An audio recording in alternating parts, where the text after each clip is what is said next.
अगर आपको लगता है कि निप्पॉन, क्वांट और बंधन स्मॉल कैप फंड अभी भी नंबर 1 है तो आज का ये डेटा आपको चौंका देगा। इस वीडियो में मैं टॉप 10 स्मॉल कैप फंड का डेटा दिखाऊंगा और आपको बताऊंगा कि आखिर किस स्मॉल कैप फंड ने सबसे आगे निकला है। तो आप देख सकते हैं इस डेटा में ये 3 महीने का डेटा है।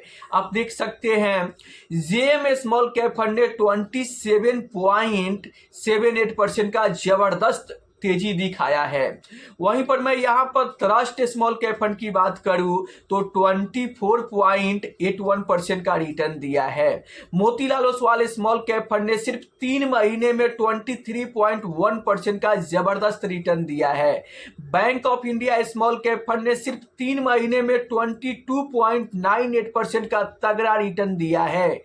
अगर मैं यहां पर हेल्सियस स्मॉल कैप फंड की बात करूं तो 22.38% का रिटर्न दिया है। आईटीआईटी स्मॉल कैप फंड की बात करूं तो 21.19% का जबरदस्त रिटर्न दिया है।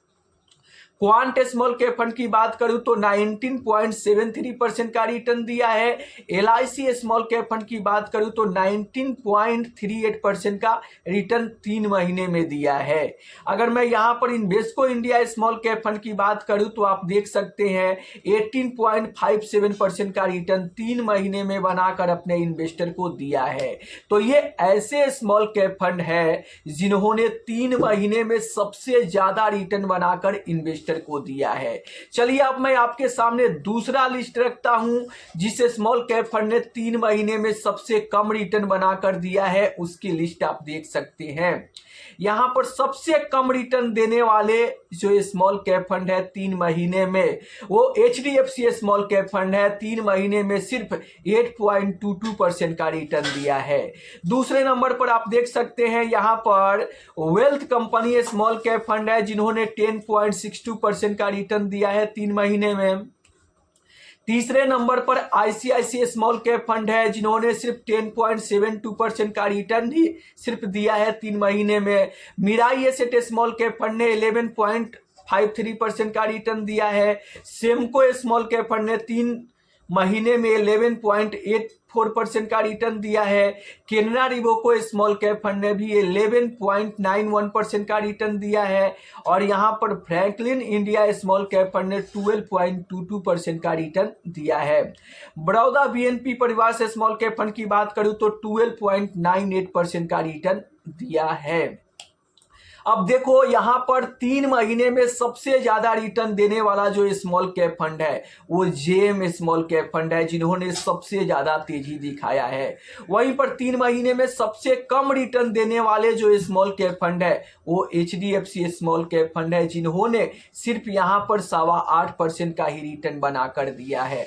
अब आप कहोगे कि इस लिस्ट में तो निप्पॉन का और बंधन का तो नाम ही नहीं है, तो आखिर Nippon India small cap fund, बंधन स्मॉल कैप फंड ये कैसा रिटर्न दिया 3 महीने में? तो आप इसकी डेटा स्क्रीन पर देख सकते हो। बंधन स्मॉल कैप फंड ने 3 महीने में यहां पर 13.15% का रिटर्न दिया है। यहां पर क्वांटम स्मॉल कैप फंड की बात करूं तो 13.32% का रिटर्न दिया है। Nippon India small cap fund ने भी 13.63% का रिटर्न दिया है। कोटक स्मॉल कैप फंड ने भी 13.86% का रिटर्न दिया है। टाटा स्मॉल कैप फंड ने भी 13.86% का रिटर्न दिया है। एक्सिस ने भी लगभग 14% का रिटर्न दिया है। एसबीआई स्मॉल कैप फंड भी 14% का रिटर्न दिया है। ईडलवाइज स्मॉल कैप फंड भी 14.25% का रिटर्न देते हुए नजर आ रहा है। तो ये सिर्फ 3 महीने का रिटर्न का डेटा है और इस शॉर्ट टर्म की डेटा को देखकर आप बिल्कुल अंदाजा नहीं लगा सकते हो कि अब निप्पॉन, क्वांट और बंधन नंबर 1 नहीं रहे। क्यों? क्योंकि देखो लॉन्ग टर्म का आप यहां पर परफॉर्मेंस देखोगे, रिटर्न चेक करोगे तो अभी भी 10 साल में नंबर 1 यहां पर Nippon India small cap fund आएंगे। दूसरे नंबर पर क्वांट स्मॉल कैप फंड आएंगे और 5 साल और 3 साल में जबरदस्त रिटर्न देने वाले बंधन स्मॉल कैप फंड आएंगे। मैं आपको बता दूं कि रिटर्न हमेशा फंड का चेंज होते रहता है। इकलौता ऐसा कोई भी फंड नहीं है जो आपको हर साल बेहतर रिटर्न बनाकर कर दे। इसलिए आप इस वीडियो को एजुकेशनल पर्पस के लिए लीजिए, लेकिन आपको हर साल बेस्ट फंड के पीछे नहीं भागना है। आपको बेस्ट फंड के पीछे नहीं, बेस्ट कैटेगरी चुनो, और best category small cap fund ही है। और स्मॉल कैप कैटेगरी के कोई भी एक फंड लेकर आप तब तक SIP कंटिन्यू करो जब तक आपका गोल पूरा ना हो जाए। देखो, सबसे बेहतर रिटर्न निकाल कर आपको लंबे समय में स्मॉल कैप फंड ही दे सकता है। मैं वीडियो में कई बार डेटा दिखाया हूं कि best category small cap fund है और लंबे समय में सबसे ज्यादा ग्रोथ दे सकता है। कल मैं एक वीडियो भी बनाया था, यहां पर इक्विटी म्यूचुअल फंड इनफ्लो का डेटा आ चुका है। उस पर मैंने डिटेल वीडियो बनाया है कि अभी जून के महीने में किस म्यूचुअल फंड में इन्वेस्टर सबसे ज्यादा पैसा डाल रहे हैं। मैं आपको यहां पर बता दूं कि अगर आप डिटेल में जानना चाहते हैं तो मेरे चैनल पर जाकर इस वीडियो को आप देख सकते हैं। शॉर्ट में समराइज करूं तो अभी इन्वेस्टर मिड कैप में सबसे ज्यादा पैसा जून 2026 में डाले हैं। दूसरे नंबर पर यहां पर स्मॉल कैप, मतलब इन्वेस्टर अब जाग चुके हैं, उनको पता चल चुका है कि सबसे ज्यादा ग्रोथ स्मॉल कैप, दूसरे नंबर पर मिड कैप में हो सकता है। मतलब यहां पर जो अगर आप अपने मेहनत से कमाए हुए पैसे पे ज्यादा से ज्यादा पैसा बनाना चाहते हैं तो आपको अपने पोर्टफोलियो में स्मॉल कैप फंड और मिड कैप फंड को रखना ही पड़ेगा। क्यों? क्योंकि यही दो ऐसे कैटेगरी के फंड है जो आपके पोर्टफोलियो में सबसे बेहतर रिटर्न बनाकर दे सकते हैं। देखो, अगर आपके पोर्टफोलियो में small cap fund, mid cap fund नहीं होगा तो आपको तगड़ा रिटर्न देखने को नहीं मिलेगा। क्यों? क्योंकि देखो, सबसे ज्यादा ग्रोथ स्मॉल कैप और मिड कैप में ही मिलता है। लेकिन लोग क्या कहते हैं कि ये फंड बहुत ज्यादा रिस्की है। जी हाँ, ज्यादा रिस्की होने के साथ साथ भी अगर आप स्मॉल कैप में 10 साल तक इन्वेस्टेड रहते हो, मिड कैप फंड में अगर आप यहां पर 7 साल तक इन्वेस्टेड रहते हो, तो सबसे ज्यादा पैसा बनाकर आपको स्मॉल कैप और मिड कैप फंड ही देंगे।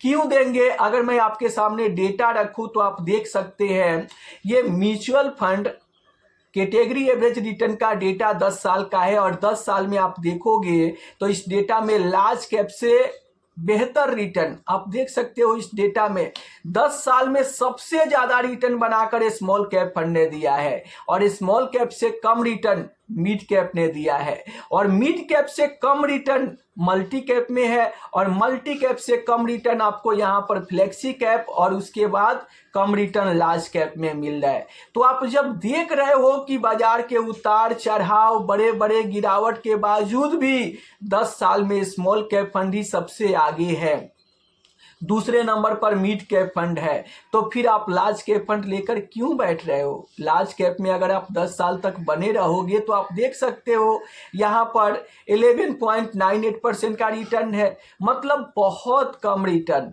तो अगर आप लॉन्ग टर्म इन्वेस्टर हो, कम से कम 10 साल तक इन्वेस्टेड रह सकते हो, बाजार की उतार चढ़ाव को झेल सकते हो, तो आपको स्मॉल कैप में इन्वेस्ट करना चाहिए। और इस बात को हमेशा ध्यान रखना चाहिए कि स्मॉल कैप छोटी कंपनियां होती है, अगर कोई बड़ा क्रैश होता है तो 10 से 20% की गिरावट यहां पर कभी भी हो सकता है। लेकिन यहां पर लोग गलती क्या करते हैं, गिरावट को ये लॉस मानते हैं। नहीं, गिरावट बराबर अपॉर्चुनिटी समझो। अगर आप किसी स्मॉल कैप फंड में इन्वेस्ट कर रहे हो और वो फंड रिटर्न दे रहा है तो तगड़ा गेन बन रहा है, और उस फंड में अगर रिटर्न नहीं बन रहा है, लगातार गिरावट हो रहा है, तो आप ये सोचो कि आपको सस्ते एनएवी में यूनिट ज्यादा इकट्ठा करने का अपॉर्चुनिटी मिल रहा है।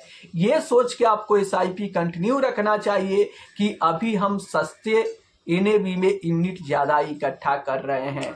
और मैं आपको बता दूं कि ये वीडियो कोई पेड प्रमोशन नहीं है। आप जब भी इन्वेस्टमेंट करें तो इक्विटी म्यूचुअल फंड में लंबे समय के लिए खुद से रिसर्च करके या अपने एडवाइजर से सलाह लेकर ही आपको इन्वेस्टमेंट करना चाहिए। इस वीडियो को आप एजुकेशनल पर्पस के लिए देखिए और फटाफट बताइए कि आपके पोर्टफोलियो में कौन सा स्मॉल कैप फंड है। क्या आप स्मॉल कैप फंड में निवेश करते हैं या फिर स्मॉल कैप को गिरावट को देखकर आप डर जाते हैं? नीचे कमेंट बॉक्स में आप जरूर बताइए कि आपका फेवरेट स्मॉल कैप फंड कौन सा है।